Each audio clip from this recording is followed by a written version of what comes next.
Welcome everybody to our SACNAS chapter webinar on getting out the STEM vote. Very happy to be here today with a couple of panelists that we have. But before we kind of get started, I'm Eric Curiel. I'm the National Chapters Manager here at SACNAS. I want to talk a little bit about kind of the importance of SACNAS chapters and how it relates to this webinar. So SACNAS chapters are a powerful and inclusive source of community that provide local and regional support for college students and professionals to succeed in STEM. And collectively, our chapters are the on-the-ground ambassadors behind our movement to achieve true diversity. This webinar will provide you examples of civic engagement that our members can participate to support your local community. And I think before I introduce our first guest, I do want to mention to any of our members who are joining us live, please use the Q&A feature within Zoom to submit any questions that you may have. And then the panelists will address those questions at the end of the presentation. So without further ado, I would like to introduce Melissa Varga, who is Community Manager for Union of Concerned Scientists, and she's here to talk to you about the Science Rising Challenge. So let me swap this over here. All right, great. Thank you for having me, Eric and SACNAS. Happy to be here. I'm just going to pull up some slides to share. As Eric mentioned, I'm Melissa. I'm the lead organizer of Science Rising, and I also wear the hat of community manager at the Union of Concerned Scientists. And that's me there on the left. I'm excited to chat with you today about how you can get out the STEM vote by using the tools and resources that we have through Science Rising. And Science Rising is a network of partners and advocates fighting for science, equity, and justice in our democracy and leading up to the 2020 elections. SACNAS and UCS, the Union of Concerned Scientists, are both core partners in Science Rising. And through Science Rising, we're focused on nonpartisan ways to engage. And also to engage through Science Rising, you don't need to be registered to vote or eligible to vote. We want to make sure that everyone knows that there are meaningful ways that they can participate in our democracy and in civic engagement activities. All right, so there are many ways that you can get involved, but there's one key thing that the STEM community is doing right now, and that's rising up in 2020 to vote at higher rates than ever before. Why is that? Because it turns out that historically, STEM majors have voted at the lowest rate of any academic major, and that is just unacceptable. And so to address this, SACNAS and UCS partnered to create the Science Rising Challenge. We wanted to make it as easy as possible for you to find out how you can get involved leading up to the November election. So we've outlined a range of ways that you can get involved, and all of these can be done online or remotely from your home.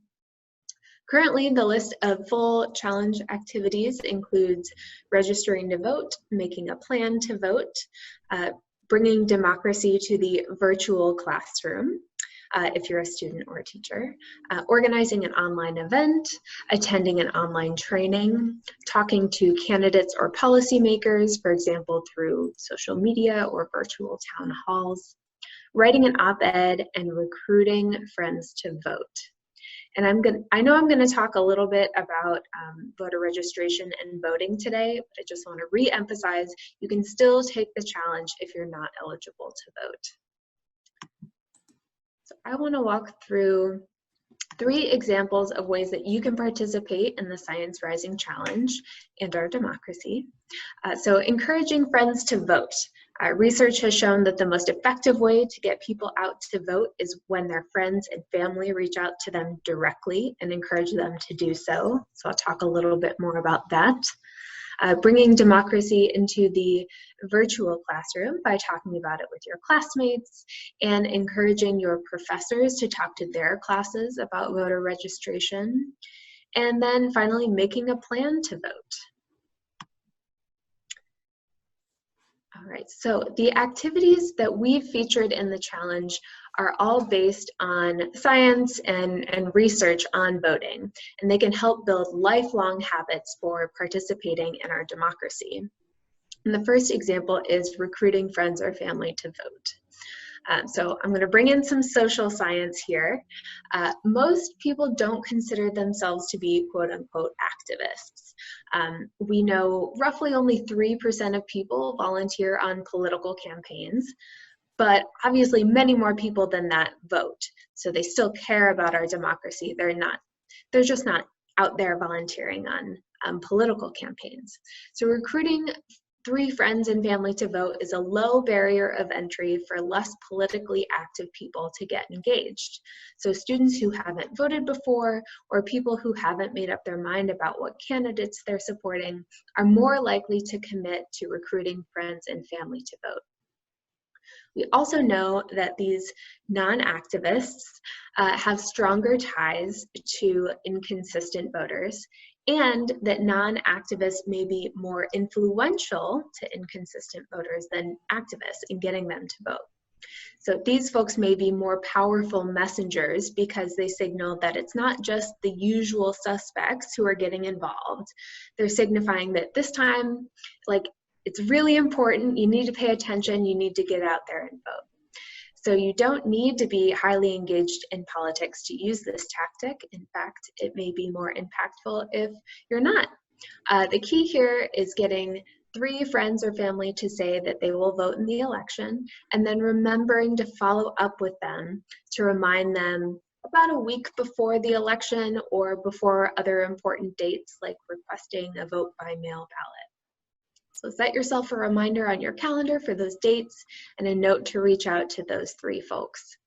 And the reason I'm going into such depth on this one is because, well, first of all, remember that anyone can recruit a friend or family member to vote. You don't need to be eligible or registered yourself. You can do this from anywhere. You don't need to talk to them in person. Texting works great for this. And plus, this is a great way to get other people involved. If you can get a friend to recruit 3 more friends to vote, again, it's that low barrier of entry. It shows more commitment to actually showing up and voting in November. So that's recruiting 3 friends to vote. We also could call that tripling the STEM vote. Next, talk to your fellow students about voter registration or important voting deadlines. There's research that shows even a simple 5-minute presentation during an online or in-person class can increase registration and turnout. And many states allow you to register or check your registration online, so you could do it from anywhere. You could pull out your phone right now, go to vote.org or sciencerising.org and check to see if you're registered to vote. Also on sciencerising.org, we have sample slides and guidance on how teachers can integrate this into their presentations to make it as easy as possible for them to use when talking to their class. We even have guidance on our website about how you can talk to your professor about including voter registration reminders in your class. It's a little science communication assignment for you. Again, this is another tactic where you don't need to be eligible or registered yourself to talk about this with your fellow classmates, and it's easy to integrate into online learning spaces while we're all learning remotely nowadays. And finally, making a plan to vote. Don't forget to make a plan to vote yourself if you're eligible.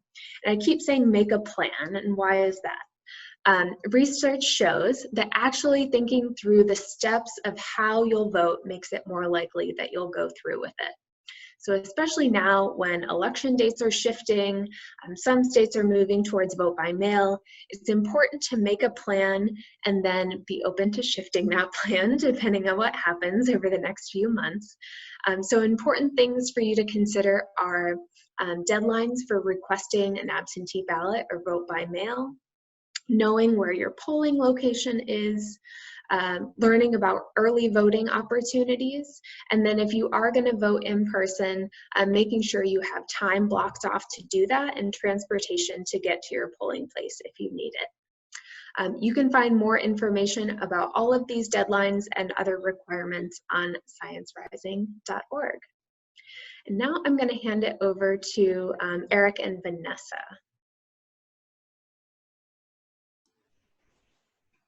Thank you, Melissa. So yeah, now I want to take the opportunity to introduce Vanessa Garcia Polanco. She's a graduate student at Michigan State University, and she's here to share her experience with the Science Rising Challenge.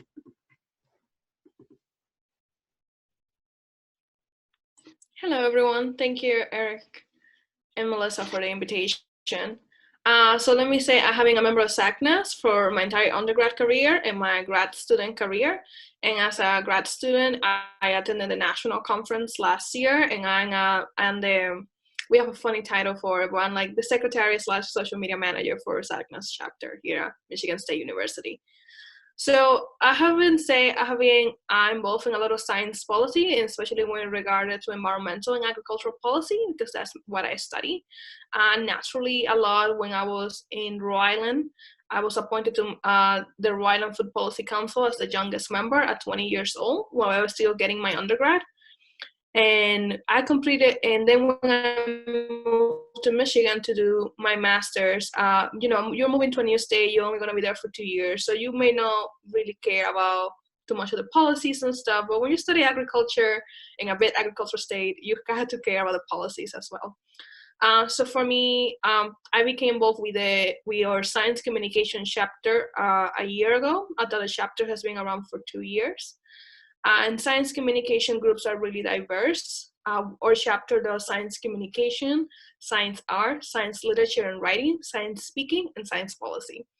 And I was really interested about the science policy part because I had just taken a policy organizing and campaign training to get more immigrants and people of underrepresented backgrounds to work in campaigns and get more engaged in the political process. So I was like, sure, I can be chair of the science policy chair. I do all those things already. So I've been chair for the past 8 months, and in the spring and in the fall, last fall, we mostly focus in just actually teaching people the basics. Like in Michigan, how do as a state become a law here, a policy? Then at the federal level, we had a great partnership with Union of Concerned Scientists, and we had maybe 3 or 4 speakers last fall that came. And basically, it was really fascinating because you will get mostly grad students, most of our demographic is grad students, that will ask the simplest questions, like, and we will literally have to play bills, like, how does a bill become a bill, from the little Charlie Brown video. But also understanding, and we have a lot of people from out of state, so they may not know that in Michigan, you had to read your proposal 3 times before it can go to a vote. Fun fact. So we started doing things like that, just leveling the playing ground, because it was our first semester doing science policy education for our membership. Then in the spring, we hosted, we asked our members to vote on what specific topics about science policy they wanted to talk about. And we hosted what we call policy circles, was mostly policy lunches when people will eat, and we'll have a speaker and will tell us about how as a scientist, they engage with policy. Or maybe we'll have a person with policy tell us about how they engage with science. We hosted 3 of those that were elected by our membership based by topic. And it was climate change, agricultural policy, and environmental policy. And I couldn't be more pleased with those topics. Again, we are Michigan State University, it's a land grant, so we do a lot of environmental, natural resource, agriculture, and climate change research. So our membership reflected that as well in our interest. Most of this, we also hosted, that was really exciting, we hosted a panel with 2 speakers who have federal appointments at the state and at the federal level. And that was really engaging because we had 2 different perspectives about their experiences about serving in those boards and commissions, because this is something that we think about science policy not often, especially when we're thinking about science policy as a public service. For me, so let me talk about how I took the challenge. Right now, our chapter is preparing to run a series of promoting the challenge. We giving away donuts in the fall because donuts are like a high commodity here at MSU. We have a great donut shop and these MSU cookies. So we are commissioning them to do a specific cookie and donuts with science theme, so the traditional science muffins. And we're gonna distribute those donuts in the large and traditional science buildings. In order to get a donut or in order to get a cookie, you have to sign up for the Science Rising Challenge, or you have to commit to pledge to participate in the challenge, or register to vote, your choice. So that's something that we're planning for the fall. And I can tell you about how I decided to do the challenge. I'm really used to do writing for the public. Having a guest writer for many organizations and blogs, especially to things related to agricultural policy, environmental justice, and food justice. But I had never written an op-ed. That's something that I was like, nope, that sounds really vulnerable. Like anyone can attack you. At least you know if it's posted in someone's organizations that you like, the only people that you like are gonna read that. And then can I share my screen, Eric? Okay.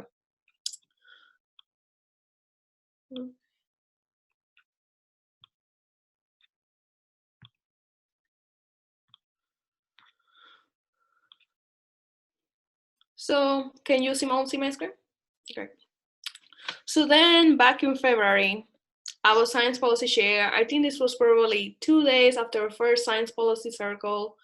I was home with a headache and I get notifications about when bills and stuff get introduced in the Michigan Senate related to agriculture, natural resources, environment. And that day they were voting on the confirmation of a scientist that was affiliated with MSU, who had gone to Michigan State, who was now teaching at the local community college. She was a young woman, maybe in her early 30s, with a master's degree. And her confirmation didn't pass. And I just remember being so angry that day. And I literally wrote this blog post for our website because it was like, I'm feeling really angry. I want to write about all this on the science policy chair. We literally are hosting a workshop for scientists to run for appointment positions in a month. And then this happens. What is going to tell to all the MSU students and to all the young masters, PhD students, all the young scientists like me who want to serve on those boards one day? So I wrote this piece and we published it on our website, and we told people this: we are outraged as an organization because this happened. We are an organization that believes in science-based decision-making and pointing science to elected positions and appointment positions. These are the things that we're doing to remediate what happened in the legislature today. If you want to get involved, come to our workshops, and these are ways you can sign up to, if you're a scientist, to sign up for an appointment board position in Michigan. So I posted this. Then 2 weeks later, our local newspaper emailed me and can you write another piece for us? Basically saying the same things you said. And my roommate works for the local newspaper, and maybe because I really written most of what I was thinking to say, I was like, sure, I will do an op-ed. Because I was still angry, probably. I do my best writing when I'm angry. So I wrote a piece, and basically was like, it was not the same piece as this. It was more a piece about how I was so hurt as an individual, because op-eds are opinion pieces. You have to talk about I. You cannot talk like, as MSU science communication, we think this is outrageous. You got to say, I, as Vanessa Garcia Polanco, a science student at Michigan State, I'm extremely disappointed that this happened. So this piece mostly talk about that, like how I had taken, as I told you earlier, a training for running for office, running campaigns, and appointment positions. And I basically said, like, after that training, I literally went home and like selected like 2 or 3 boards that one day I would like to serve if I stayed in Michigan. One of them being the Michigan Agricultural Commission or other ones. We have plenty of agricultural related commissions in Michigan. And basically in this piece, I saw like seeing a young woman deny a board position because politics, because of gender, because they literally, the legislature said she will not be able to understand the scope of the regulations, was really outraging to me as a young woman in science, and especially as a young woman of color, when we are usually underrepresented in these boards and positions. So basically, that's what the op-ed is about. It's mostly about me, how seeing that happen affected me, and actually, I would say, invigorated me. It made me more passionate about the things that I do as a science policy chair and as a young woman in science and science policy. And thanks to that, I wrote another piece that was published today about basically a lot of things that I'm telling you today. So being a young woman in science, a young woman of color that is an immigrant in science, and also how you, when you do science, you're not just doing science, you're bringing your background and your identity, and many of those things require that we advocate and we do advocacy. So that's how I did this. That's how I formally did the Science Rising Challenge. I feel like I do in many other ways. A lot of the things that Melissa was talking about is something that a lot of people feel intimidated doing. So something that I always tell my people in MSU Science Communication is like, I'm a resource for you. If something terrifies you, we can do it together, or we can figure out how to do it. So if you are a person who is in this workshop and it feels comfortable with doing a lot of the science policy things, make yourself a resource, because I think that's the best thing you can do. And don't be afraid to take a position. Maybe your SACNAS chapter don't have a science policy chair, you can become a science policy chair. Maybe you don't have a science communication group, maybe you can start a science communication group. So I definitely encourage you to don't be afraid to try new things. Like I wrote an op-ed that was terrifying to me. I did it, and then I published 3 more pieces. So I just really encourage you, especially with SACNAS. I think SACNAS last year conference was so amazing. We had so many science policy and science communication workshops that really made me appreciate more that I can be a woman of color in a STEM and also a science policy person. Those identities are not mutually exclusive.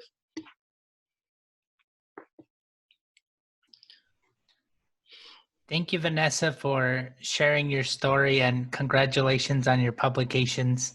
That's really exciting to hear. I will now turn it over back to Melissa. Great. Yeah, and I won't take up too much more time. That was such an amazing story, Vanessa. Thank you for sharing. And I think that's a great illustration of the range of ways that you can participate in our democracy and the Science Rising Challenge. One thing that I wanted to highlight is you might be able to see Vanessa's awesome Rise in Science pin that she's wearing, which you get if you complete the challenge.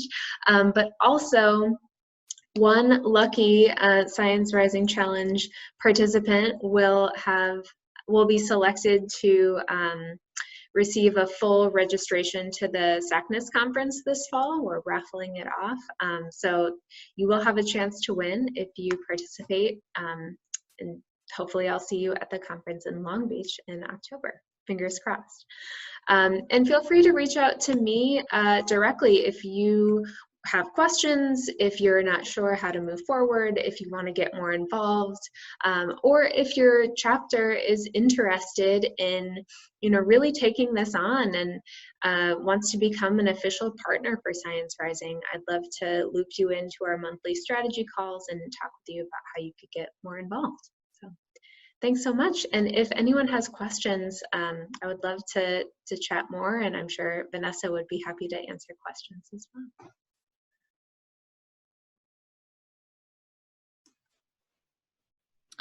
I don't see any questions yet, but I think in the meantime, Melissa, did you have a slide with your contact information in case people want to get in contact with you? Oh yes, are my slides not showing up right now? No. Okay. Still learning on Zoom. Let me share those really quickly. And I did see a question from Catherine about the NSELF data. And I can address that really quickly. Yes, so we have used the National Study on Learning, Voting, and Engagement, I believe is what NSELF stands for. That's where we got our statistic on STEM majors being the lowest and the least likely to turn out and vote. So we'll also be able to use that to look back and see if in 2020 those STEM majors rise up and vote and register at higher rates than before.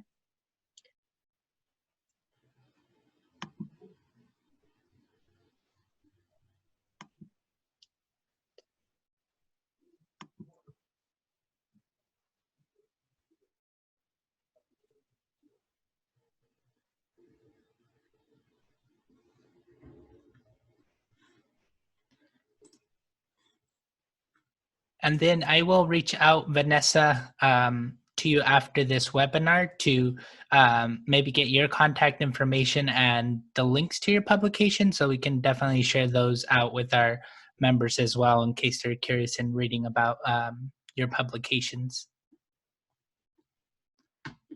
And I think so, just out of respect of everybody's time, we did record this webinar, so we will be sharing it out afterwards. So for those of you on the listening live, please feel free to share this out. We will post it on our social media channels at SACNAS, so that you can share that with your other colleagues that weren't able to join us live, so that they can all get this information and reach out and learn more about how to get out the STEM vote. So with that being said, again, I want to thank Melissa for providing an overview and examples of how to get involved with the Science Rising. And again, thank you very much, Vanessa, for sharing your story.